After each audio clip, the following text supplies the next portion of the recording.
In this chapter, we're going to be exploring shaping influences. All of the systems and structures that you grew up in that developed your identity and shaped your worldview. This is a really critical part of the process in transformation because it's so important to understand how we got here so that we know how to move forward. And while these shaping influences in many ways define who we are, they are also not necessarily how we want to define our future. So we can use the very same systems that shaped our current identity and use them to our favor moving forward into our future. And this is the most exciting part, and why this is such a powerful part of this process is because looking back at all of these superstructures that surrounded us, like our school, our family, the churches we went to, the culture we grew up in, even the decade we were born, all of these larger systems that really impacted us in various ways. And if we don't take into consideration how they formed us, it's really hard to move forward in a new way.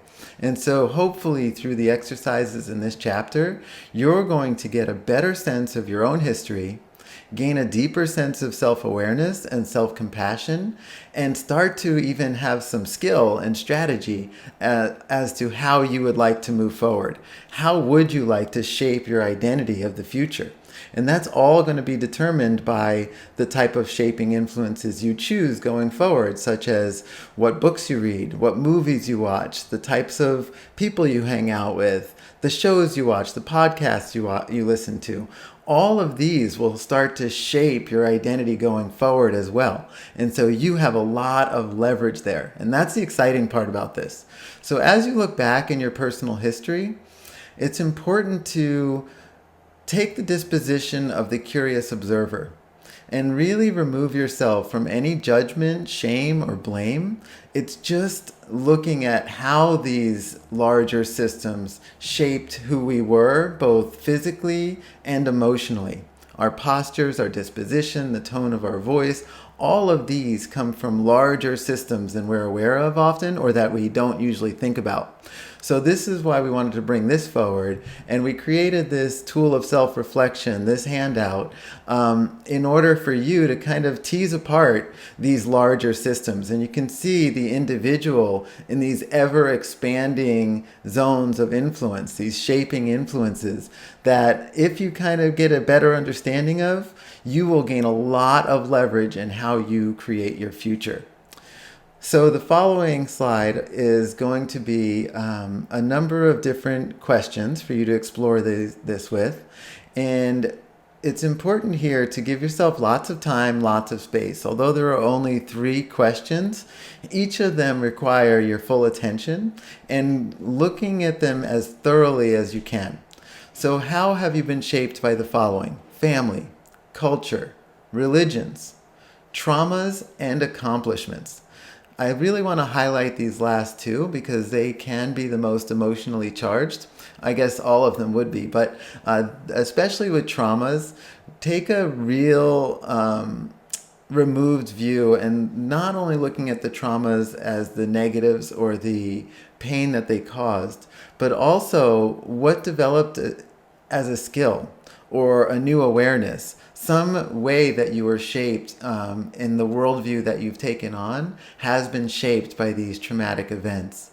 And as well as your accomplishments, because sometimes if you're always measuring yourself against past accomplishments, well, that brings up new anxieties when we have to accomplish new tasks or take on new challenges. So looking at all of these things at how your worldview got shaped will help you either release or accept different parts of yourself in order to move forward. The next question is, what implicit and explicit messages did you internalize? And this is really where the rubber meets the road, because it's the internalization of these messages that really impact, again, our dispositions, our postures, our voice, our stances. Everything is based on how we took that information into our body and let it form who we are. And so Looking back at all of the explicit and implicit, especially those implicit ones that were just through the various demonstrations of how we learned what is good and what is bad, not from direct verbal declarations, but more like these implied dispositions that people either disapproved or had opinions about. They never mentioned it, but you took it on and you saw, like, oh, if I do this, then I will either get more love or get more acceptance, or if I don't do that, I'll get more love or get more acceptance. And as you internalize them, they become background information where we never look at them again. We just work on them as truths, and they can live in our body, and especially live in our body as all types of anxieties that we picked up from other people.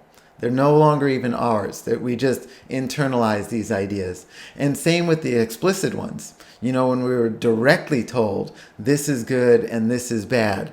Well, at some point, our body mind agreed and we internalized it. So this exercise is a really good opportunity to externalize them, to tease each one of them out and maybe verify if you still believe this is true, if you want to internalize this still, or is there an opportunity to let something go that no longer has value or is no longer valid. So this is your opportunity to do that. And then the final questions are just an exploration of your challenges. So what challenges have you faced in the past? What did you learn from them? What strengths did you gain? How would you like to organize yourself to challenges going forward? So I invite you to take your time with these exercises, leave no stone unturned, and approach this like you would an archaeological dig. Something where you're excavating pieces of the past, little remnants of our ways of being that maybe you can look at and put on a shelf and remember them with nostalgia, or you could let them go completely.